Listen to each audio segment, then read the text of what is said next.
Is it clear? देखिए ये अब आपका द नेक्स्ट टॉपिक है आपका देखो फ्री फॉल।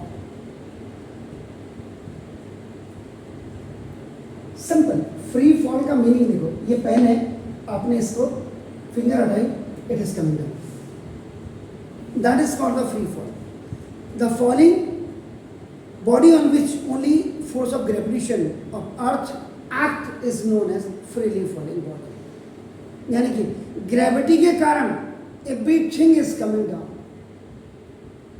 यहाँ पे देखो इंडिया में महाराष्ट्र में सिंहगढ़ फोर्ट के पास रिवर्स वाटरफॉल है जिसमें पानी ऊपर की तरफ रिवर्स जाता है। अमूमन पानी आपका ना तो वाटर आपका it's come down from top to bottom, इसमें बॉटम से टॉप की तरफ जाता है ये।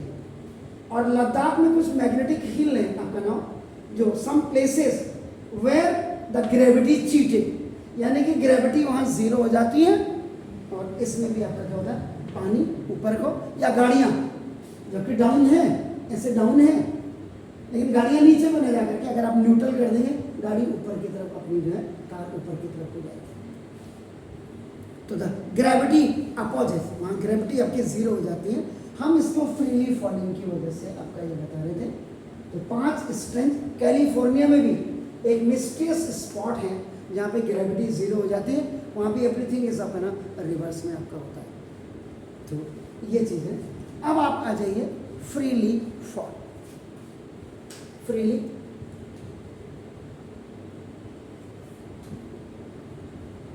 फ्रीली फॉल, आपने कोई ऑब्जेक्ट को यहाँ पे आपका होल्ड किया, you have hold the object और उसके बाद आपने छोड़ दिया अपना, इट्स कमिंग डाउन।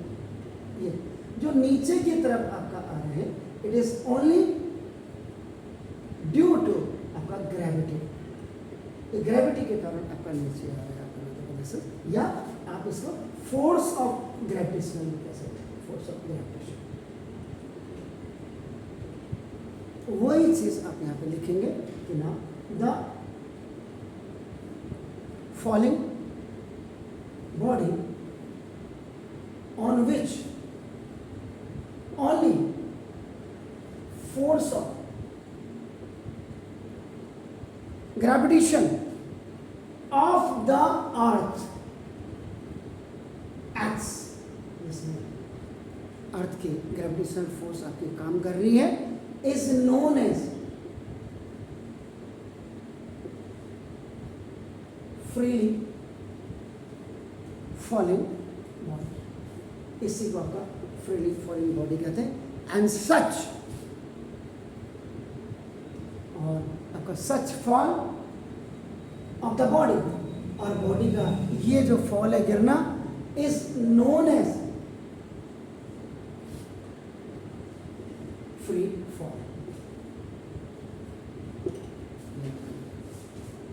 इसका मतलब when body are in free fall, the acceleration due to the gravity on them is the same and a independent of their masses। Gravity इसको अपनी तरफ खींच रही है आपका ना, देखो तो ना when bodies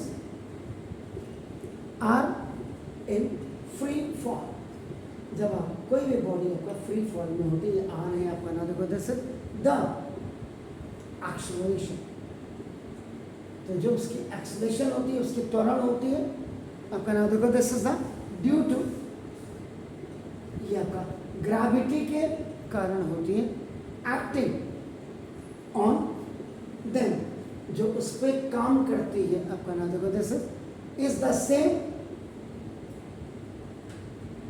ये आपका सेम होती है and is independent in their mass.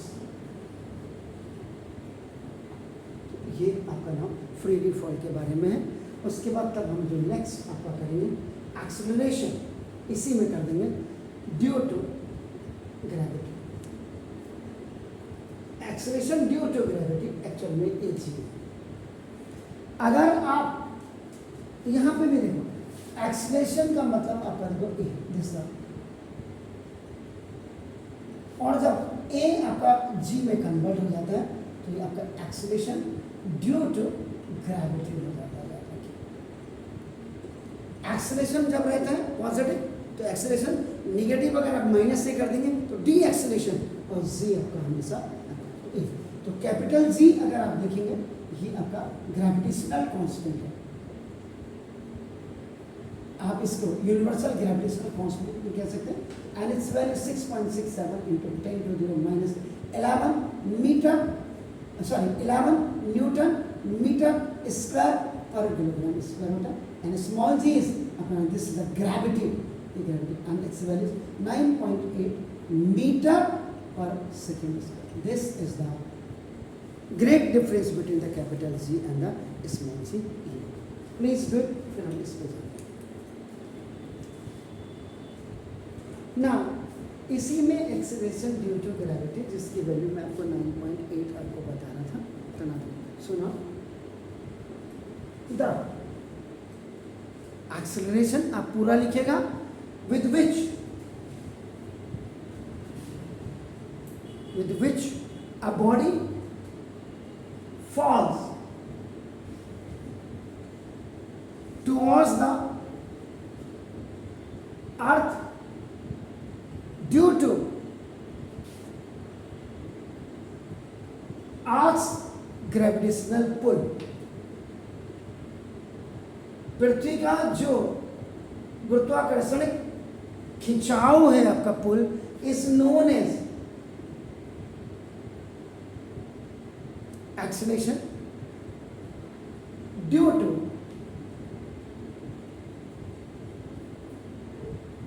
Gravity कहते हैं सर इसको and it is represented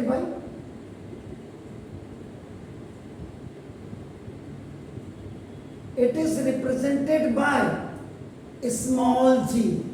capital G आपका हमेशा यूनिवर्सल ग्रेविटेशनल कांस्टेंट होता है, याद रखिएगा। स्मॉल जी आपका नाम देखो, दिस इज द, ये हो गया, तो इट इज डिनोटेड बाय आपका नाम हैंस ऑल बॉडीज, तो जितने भी आपकी बॉडीज हैं ऑफ इरिस्पेक्टिव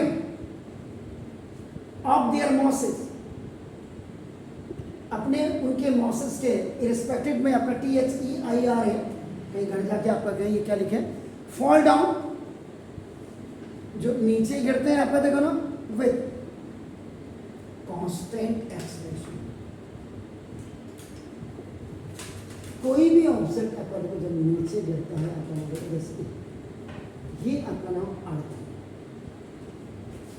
ऊपर से जब आपका ये गिर रही है आपका नाम देखो जैसा ये फॉल हो रही है, तो ग्रेविटी आपका इसको फेवर करती है। समझा देखो, इस समय जो जी की वैल्यू होती है 9.8 मीटर पर सेकेंड स्क्वायर, और जब आप किसी भी ऑब्जेक्ट को आप थ्रो करते हैं ये वर्टिकली अपवर्ड्स आप थ्रो करते हैं, तो उस समय ग्रेविटी आपका हमेशा क्या होता है देखो, ग्रेविटी आपका अपोजिट करती है, जी की वैल्यू आपकी -9.8 मीटर पर सेकेंड स्क्वायर। ये आपका तो ये जो है तो नाम इसका मतलब a freely falling body acceleration is equal to acceleration due to gravity, और ये आपके दिस इज आपका स्मॉल जी। और सबसे मजे की बात है कि ना the value of small g changes place to place, यानी कि इट वेरीज प्लेस, ये कहीं भी चले जाओगे पूरे यूनिवर्स में this value will be constant. लेकिन जैसे हल्द्वानी में जी की वैल्यू अलग होगी, देहरादून में अलग होगी, ईपी सेंटर से आप कितने दूर होते हैं, उसमें ग्रेविटी कितनी आपके काम करती है, वो चीज़ें आप करेंगे। तो दिस इज द, तो द वैल्यू ऑफ जी अब ये तो चेंजेस प्लेस टू प्लेस आपका ना, वेरी प्लेस टू प्लेस आपका कहते हैं आपका देखो दिस इज, तो लेकिन the value of G does not depend on the mass of body, कभी भी स्मॉल जी आपका मौसम है, यानी कि एक बड़ा आपने 1 किलो का पत्थर लिया, 1 किलो का 1 kg, और एक आपने 2 kg का आपने पत्थर लिया, दोनों सेम टाइम पे आपका अर्थ पे पहुंचेंगे। तो द वैल्यू डज नॉट आपका depend on the mass of the body, the value of small g can change और वेरी प्लेस टू प्लेस हो जाती है आपका आगे प्रदेश का। तो 10 acceleration due to gravity that g is equal to आपका 9.8 metre per second square, metre per second square. तो व्हेन द बॉडी ड्रॉप आपका ना देखो फॉल आपका ना जैसे ड्रॉप फ्रीली, तो the acceleration due to gravity will be taken as positive, and when a body is thrown vertically upwards, then it means that body is आपका just opposing to gravity. In that case you have to take z is equal to minus 9.8 meter per second square. ये था acceleration due to gravity and free falling. Please do it.